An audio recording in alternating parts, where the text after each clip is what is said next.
Marcos. Estamos de volta aqui com o nosso Panorama 95, quadro Por Dentro dos Seus Direitos.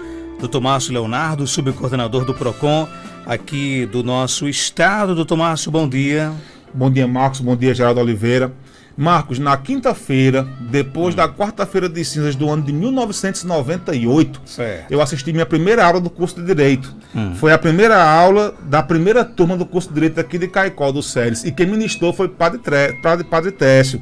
Meu querido Padre Técio, Monsenhor Oswaldo Técio, que mandou um alô agora há pouco, estava no programa. É uma alegria ter Padre Técio aqui na escuta do programa. Exato. Então, em nome de Padre Técio, eu quero saudar todos os ouvintes do Panorama 95 desta terça-feira, véspera de São João.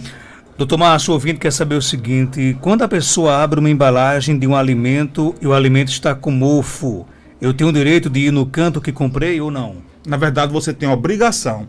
Isso, eu sempre digo, Marcos, que o direito do consumidor, muita gente pergunta, essa frase eu escuto todo dia: eu tenho direito a isso, tenho direito àquilo, e minha resposta é sempre essa: eu acho que você tem obrigação, porque quando a gente não vai atrás da solução do problema, você vai estar impedindo que esse problema seja solucionado de fato. E quando você vai buscar uma solução, você está se ajudando, você está ajudando um vizinho, outra pessoa de Caicó, você está ajudando alguém que você nunca viu e nunca verá na sua vida, certo? Então, quando acontece um problema como esse, que é muito grave, isso aí não é aceitável. Isso aí, dependendo do produto, foi algum erro de fabricação, ou ele foi embrulhado quando estava quente ainda, ou não foi bem acondicionado depois, não importa. O consumidor ele não é obrigado a ser técnico, não é obrigado a ser formado em química alimentar, química de alimentos, etc., engenharia de alimentos. Então ele só sabe que está mofado. E a gente tem certeza que o supermercado, a loja, a bodega, a venda, não pode vender esse produto que está totalmente impróprio para o consumo, certo? Então, quando a gente não vai reclamar, nós estamos dando o nosso aval para que esse erro continue acontecendo, porque se ninguém reclama, não existe nada de errado. A reclamação, ela indica que alguma coisa está errada, alguém não se agradou de alguma coisa, e a gente espera que com isso, o fornecedor, esse supermercado, essa loja, esse mercantil, essa bodega, vai entrar em contato com o fabricante desse produto, certo? A primeira coisa é que você tem que receber um outro produto em perfeitas condições de uso. Isso que ele tem que dar é quem lhe vendeu. Isso é obrigatório, certo? Vamos pegar para analisar. Isso não existe. Você mostrando que tem aquele mofo ali, que ele está impróprio para o consumo e que ele está dentro do prazo de validade, ele tem que ser substituído. Vai ser uma situação diferente, por exemplo, se você comprar um produto hoje que tem um prazo de validade aí de 20 dias, 30 dias, por exemplo, e você deixa embrulhado durante 40 dias na sua casa. Aí quando você vai abrir, ele pode estar mofado. Isso aí já vai ser responsabilidade sua. Mas então, você vai procurar o supermercado, o local onde você comprou, ele tem que lhe dar um de volta. Isso é seu direito, isso é obrigatório. Mas o mais importante disso aí é que esse supermercado ele também tem a obrigação de manter contato com o fabricante. Olha, aconteceu isso, o consumidor reclamou, eu tive aqui meu prejuízo, isso não pode acontecer novamente. Ou seja, quando a gente busca um direito, a luta pelo direito, ela beneficia não só aquela pessoa que foi afligida inicialmente, mas toda a comunidade, toda a sociedade, porque vai fazer com que esse erro não torne a acontecer. Então a resposta é essa: você não tem direito de reclamar, você tem a obrigação de reclamar para solucionar esse problema. Procure o que ele vendeu, peça um novo, e inclusive peça que ele tenha esse contato com o fabricante para que esse problema não volte a acontecer, porque não é aceitável. Isso é o tipo de situação, Marcos, que se um fiscal do PROCON, um fiscal da Vigilância Sanitária se deflagrar com essa situação, esse supermercado ele será punido severamente. A punição não vai ser o valor de um outro produto, pode ter certeza disso. Então, quando você chega lá e denuncia, você está ajudando, inclusive o dono do supermercado, que talvez não saiba que aquele produto estava ali adulterado ou impróprio para o consumo. Então, faça a reclamação, peça o seu de volta e deixe bem claro que você não quer que acabe por aí esse procedimento, que entre em contato também com o fabricante para que isso não torne a acontecer. Tem pergunta chegando. Bom dia, Marcos Dantas. É uma perguntinha para o doutor Márcio Leonardo. Eu queria saber, doutor Márcio Leonardo, sobre essa questão de colégio, como é que vai ser para pagar? Porque faz 3 meses que o meu menino não vai à aula mais, devido a esse problema todo, né? Aí eu também, depois que ele deixou de ir, eu deixei de pagar o colégio. Eu quero saber como é que vai ser essa questão de pagamento, se o colégio tem que dar algum desconto, se não tem, como é que é? E aí, o doutor Márcio Leonardo? Oi, Marcos, o direito ele é evolução, principalmente numa situação catastrófica como essa atual que nós estamos enfrentando, certo?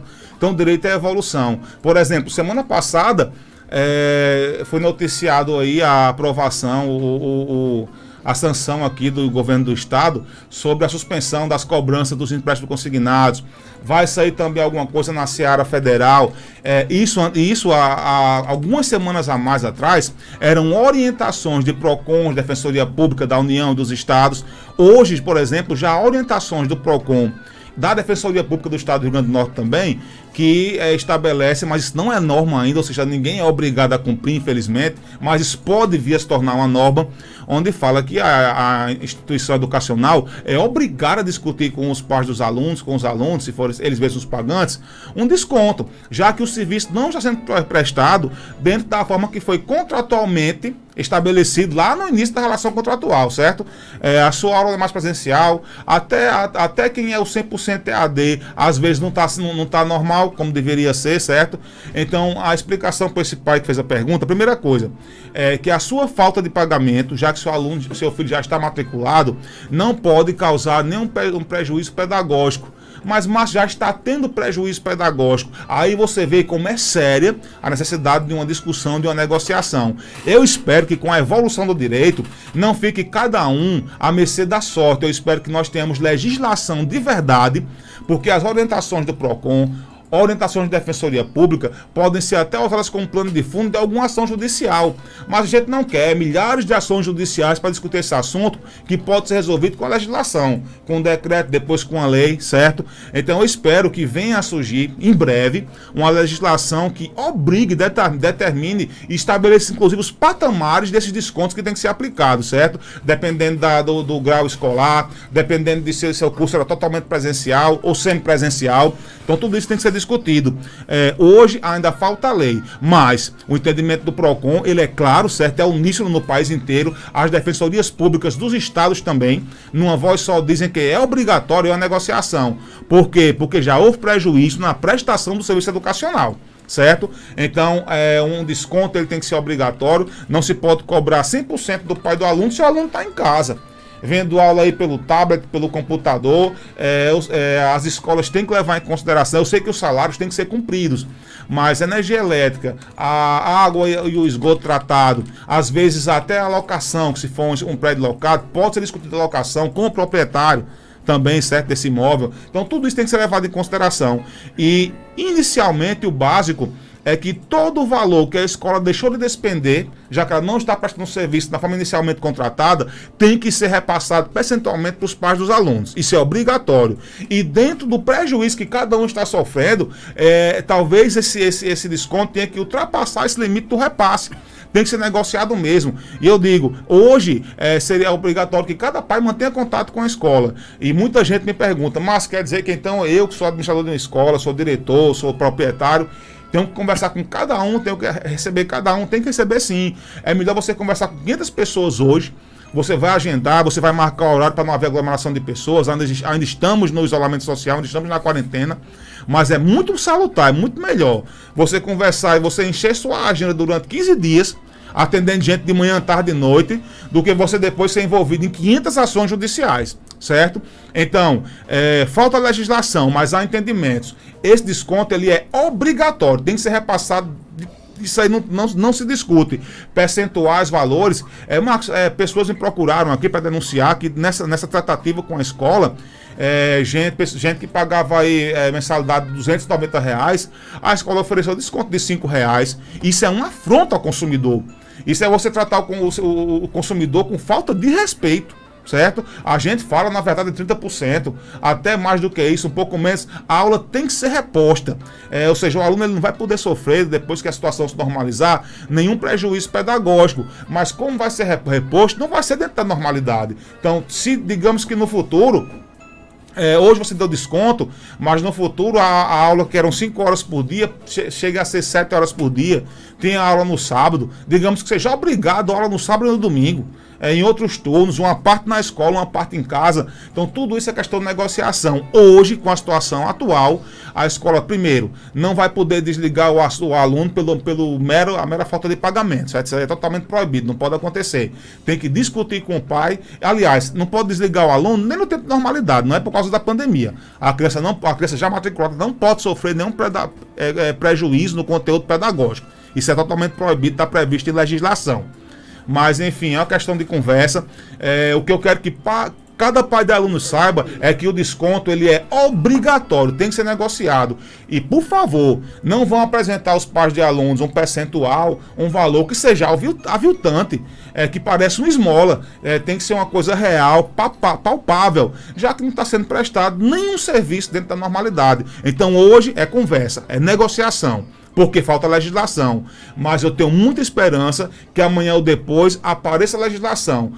Nós temos aí o legislativo, temos municipal, temos estadual, temos federal. Aqui pra gente vale muito o municipal para o curso primário e a estadual para o curso secundário, certo? Então eu espero que os nossos deputados estaduais, que os nossos vereadores aqui em Caicó coloquem isso como uma pauta emergencial, discutir o que é que pode ser feito para normalizar, para equilatar a situação entre o pai do aluno e o aluno pagante e as instituições educacionais na questão financeira. Tem mais perguntas chegando? Bom dia, Marcos Dantas, e bom dia, Márcio. Eu queria saber o que é a quem eu procuro para reclamar sobre o aumento da minha energia.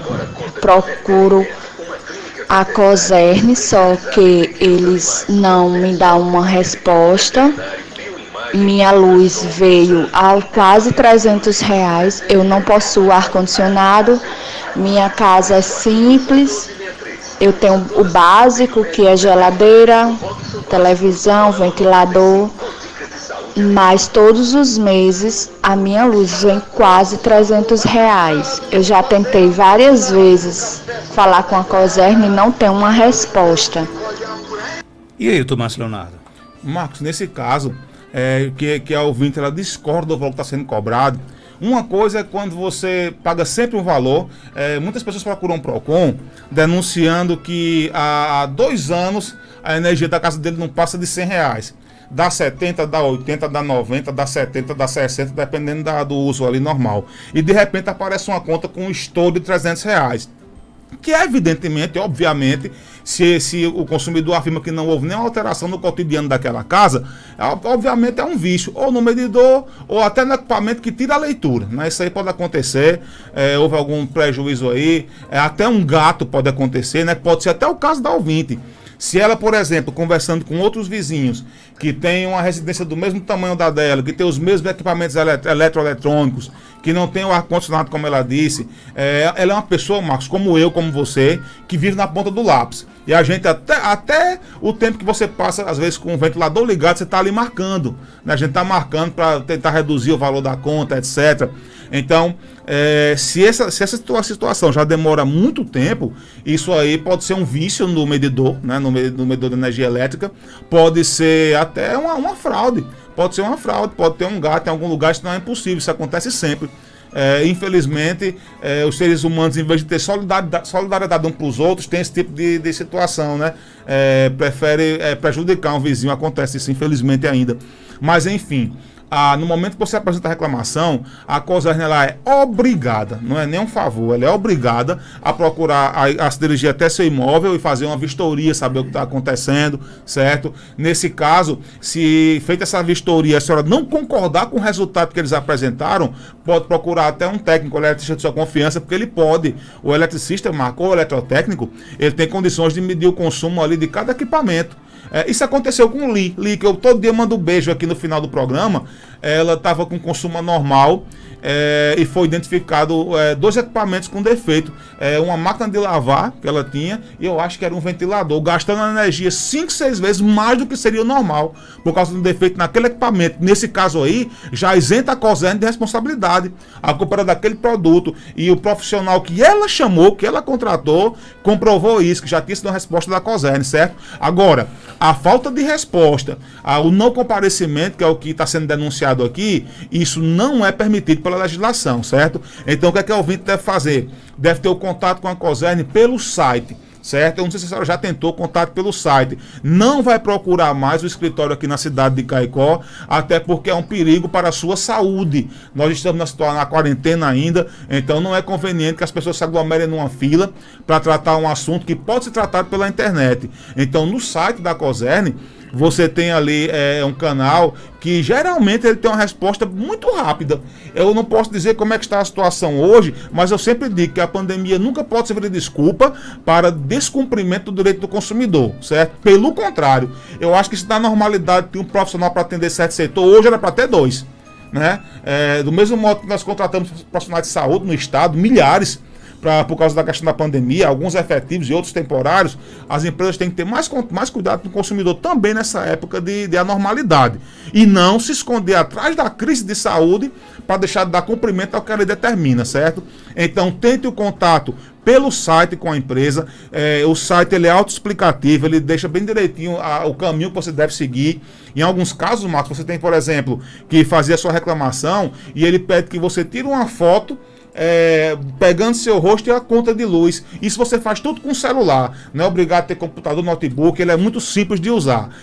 Tenta esse contato. Se a senhora já tentou esse contato, já tem esse protocolo de atendimento virtual e ainda assim não teve resposta, então eu vou deixar aqui o e-mail para que a senhora me mande pelo e-mail seus dados pessoais, ou os dados do contratante, de quem aparece ali na continha, certo? O que eu preciso nesse caso é o nome completo da pessoa, identidade, CPF, o endereço completo, o número da conta contrato, que vem ali na sua conta de luz, tem lá o número do conta contrato, é muito importante também.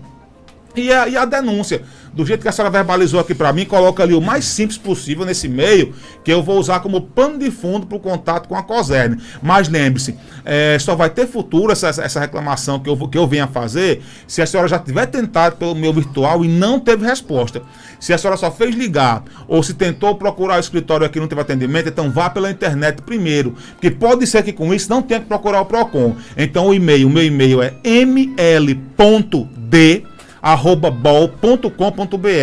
Manda para mim esses dados que eu solicitei e eu uso como plano de fundo para entrar em contato com a COSERN. Se a senhora já entrou em contato virtual e não teve a solução. E se não entrou, entre, porque tem muita chance de não precisar desse contato comigo. Doutor Márcio, obrigado pela sua participação. Até terça-feira, se Deus quiser. Marcos, e tem um recadinho do coração. Tem um recadinho do coração. Não pode faltar jamais, né? Rapaz, tem gente que acha que se eu não der o recadinho do coração, Li fica triste. Mas quem fica triste sou eu, na verdade, né?